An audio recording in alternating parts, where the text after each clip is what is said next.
Imagine what it actually takes to shape half a century of pop culture. I mean, that is a massive timeline to even wrap your head around. Right. Just think about how much the world, and specifically the sound of the world, changes over 50 years. Oh, entirely. And if you look at the artists who manage to stay relevant for that long, they usually do it by aggressively chasing whatever the current trend happens to be. Or they just perfectly define a single era and ride that one wave forever. Exactly. But what we're exploring today is someone who did it entirely differently. Someone who didn't ride the wave, but deliberately shifted the cultural tides from underneath. Which is so much harder to do. It really is. So we are taking a deep dive into this fascinating column from Monumental Movement Records. The one published in October 2025, right? That's the one. And the mission for today is to distill the musical journey of Haruomi Hosono. A true legend. We're looking at a Japanese artist whose 50-year career is just this brilliant, kind of chaotic blend of diverse cultures, humor, nostalgia, and cutting-edge technology. Okay, let's unpack this. It is quite the journey to unpack. And for you listening right now, whether you consider yourself a massive audio geek who loves the technical side of recording, or you're just, insanely curious about how creativity evolves over a lifetime, this deep dive really gets to the heart of how things are made. It totally does. Hosono's story reveals how someone can stay innovative without ever losing their core humanity.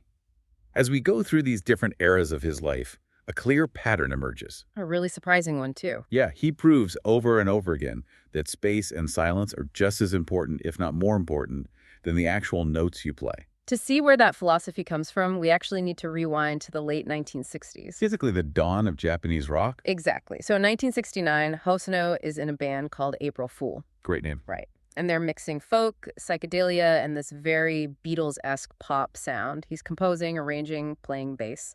But the column highlights this one anecdote from his early home recording days that really sets the tone. Oh, the joke tape. Yes. So he was making these earnest, super serious tapes at home. And a friend of his secretly took one of those tapes and dubbed all these random sound effects and laughter over Hosono's music. Which, sounds like a standard prank between friends. You leave your work unguarded, someone messes with it. But Hosono didn't get mad. No, instead of getting angry that his serious art was tampered with, he had this realization. That minor joke actually planted a massive seed. It really did. It introduced an element of humor and playfulness into his creative process. It taught him, very early on, not to take the recording process so seriously that it becomes rigid. Music could be a place for surprises. So he takes that exact sense of playfulness into 1971 when he forms the band Happy End. A hugely important band. They release an album called Kazamachi Roman, which is widely considered a massive milestone. They were trying to bring the literal poetry of the Tokyo metropolis into rock music. With songs like Natsuna Desu and Kaze wa Tsumete. But the challenge was, how do you actually capture a uniquely Japanese rhythm when all your instruments and the entire genre of rock are Western? That was the grand experiment. You really have to look at the historical context of Japan at that moment. Right, because it's the post-war economic boom. Exactly. The culture is shifting rapidly, modernizing, and looking outward. At this time, a lot of musicians in the flourishing folk and rock scenes were essentially imitating English and American rock. They were just adopting the sound wholesale. They were. Happy End went the other way. They were actively searching for a uniquely Japanese rhythm. They wanted an authentic Japanese rock expression using literary Japanese lyrics, even while they were heavily influenced by American bands like Buffalo Springfield. They wanted the music to sound like the streets of Tokyo, not London or Los Angeles. Exactly. The vision was grand, but capturing it physically seems to have been a complete nightmare. Oh, the studio stories are wild. The column details the gear they were using at an early analog studio, the predecessor to Onkyo House. Hosono was constantly frustrated by equipment trouble. Because the gear was vintage. Yeah, and while we romanticize warm analog sound today, back then it just meant it was finicky, noisy, and prone to breaking down. He apparently wished out loud for a place to record cleaner sound. When your vision outpaces your tools, the frustration is immense. I think anyone who has ever wrestled with software crashing or tools breaking can relate to that. For sure. But that specific frustration with the noisy analog boards became the driving force behind his lifelong pursuit of acoustic perfection. It pushed him to realize that if he wanted the environment to sound a certain way, he would eventually have to build those environments himself. And that drive to build his own environment brings us into the mid-70s, the era of his groups Caramel Mama and Tin Pan Alley. A really fun era. This period is often credited as the birth of Japanese urban pop and early home recording culture. Hosono is absorbing blues, R&B, and playing all over Tokyo. And the live shows from this era sound like pure chaos in the best way. Totally unscripted. Yeah, the audience would literally jump up on the stage to join the band in improvisation. Which is brilliant because it strips away the pretense of the untouchable rock star performing at an audience. By allowing the crowd onto the stage, it becomes a shared communal experience. It's that playfulness again. Right, it reinforces that early lesson from the prank tape. Keep the atmosphere free, humorous, and open to unexpected variables. And that openness leads right into his tropical trilogy. We're talking about 3 incredible albums: Tropical Dandy in 1975, Tai and Yoko in 1976, and Paraiso in 1978. He starts blending sounds from all over Asia, the South Seas, Latin America, Hawaii, and Japan. What's fascinating here is the timing of this trilogy. This is the post-oil shock era in Japan. Which was a massive deal. In 1973, the global oil crisis hit Japan incredibly hard. Prices skyrocketed, inflation surged, and there was a sudden, very real sense of panic and restriction in daily life. People definitely couldn't just jet off on lavish vacations. No, not at all. Yeah. So the Japanese public developed this deep yearning for overseas travel, for exotic resorts and tropical healing. You saw it reflected heavily in television and movies at the time, this huge desire for an escape. So Hosono provides the escape, but he doesn't just record traditional Hawaiian or Latin music. Exactly. He created what the column calls a Japanese imagined exoticism. It wasn't a documentary of these real places. It was an imaginary travelogue. Like a vacation of the mind. Yes, he was crafting the sound of a fictional resort from the perspective of someone sitting in Tokyo. It was a projection of paradise. Here's where it gets really interesting. The place where he actually recorded this imaginary paradise. Oh, this is my favorite part.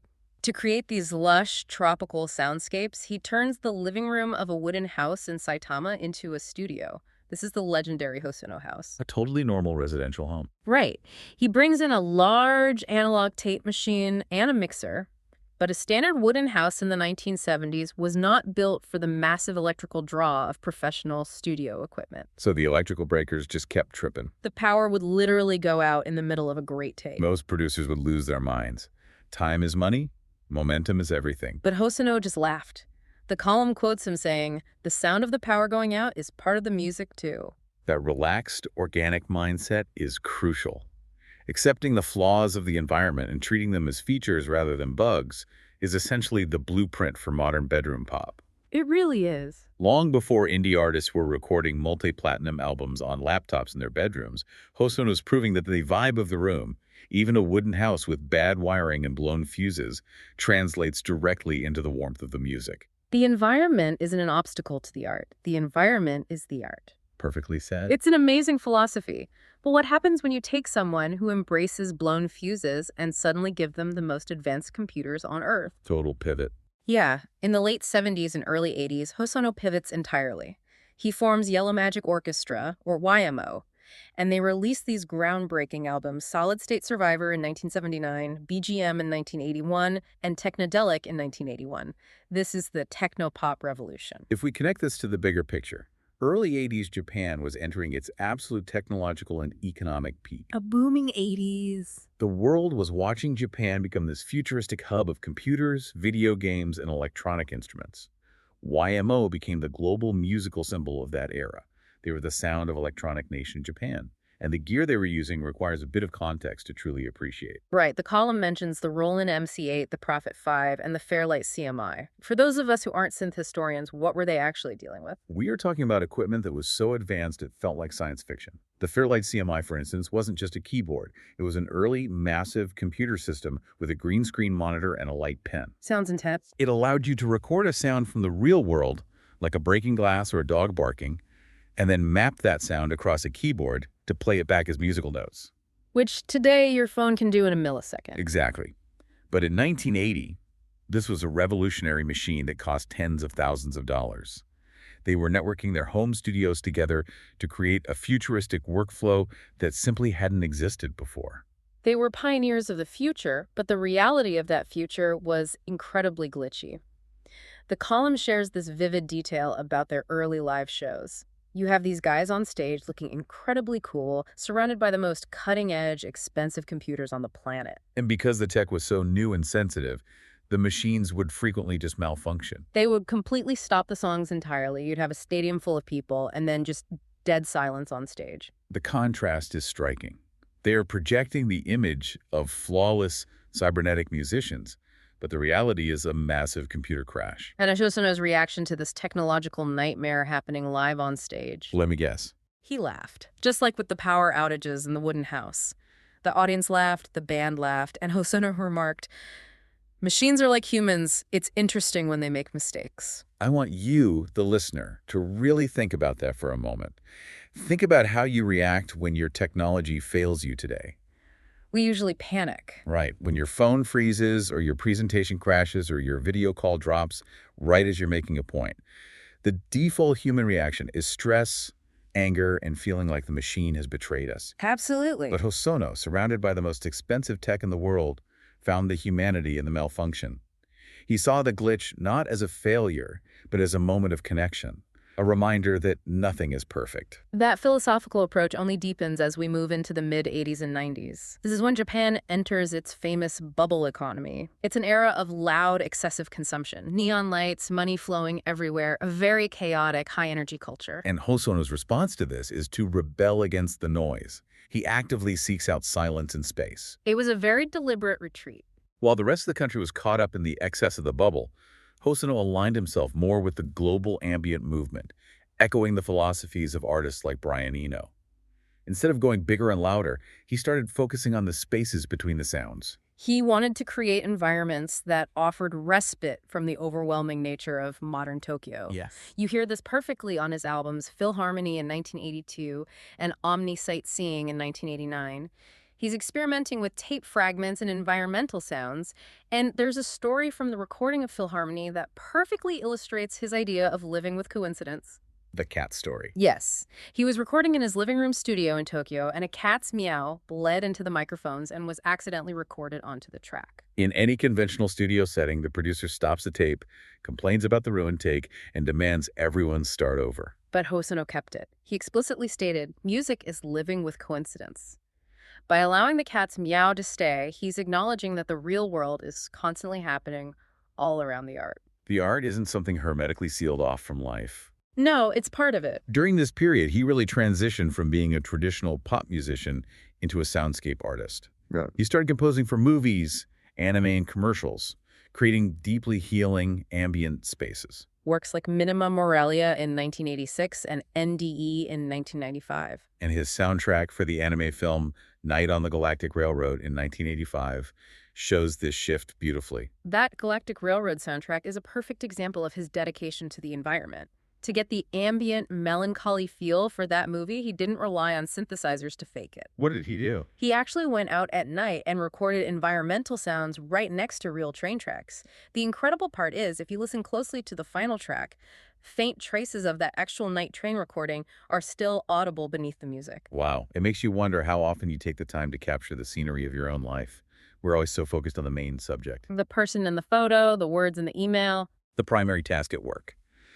But Hosono reminds us that the background noise, the environment, the night air by the train tracks, that is where the real mood and memory live. That idea of memory brings us into the 2000s, up to the present day.